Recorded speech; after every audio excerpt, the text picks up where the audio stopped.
What about when someone is, wanting to, I guess, what's the first big step that you walk them through? Like before they even get, let's say, to me to help list a home or doing comps Mhm. or whatever it might be, what's the first thing that you're helping them with? Like, how do they find out if they can really afford this home?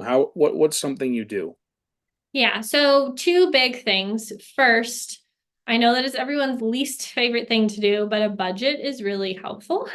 So, I mean, a lot of people just in everyday don't budget, but it becomes really, really important when you're going through a divorce, particularly because I always tell people you're going from one household, one set of utilities, rent, mortgage, one, to now two of everything.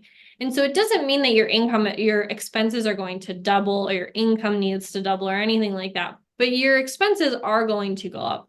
So first step is, what are you anticipating your expenses to be? Even if it's going to be a guess, even if you jump on Zillow or Redfin and look at like the area you want to live in and the size of the place you want to live in and what are generally the costs that are associated with that.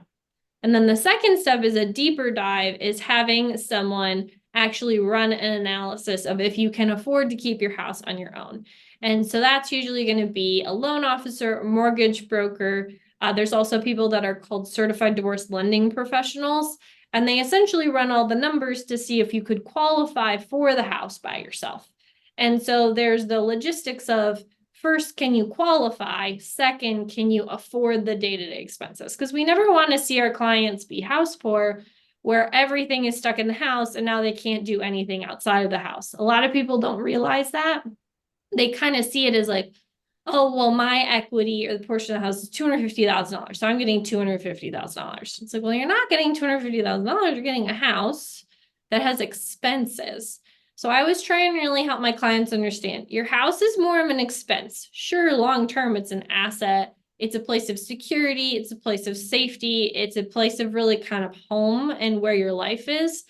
But on a day-to-day expense, we need to be able to actually afford those expenses. So initially in our office, we're always looking at, can you afford it on your own on a monthly basis? And then can you also qualify for the mortgage or any other loan that's associated with it by yourself?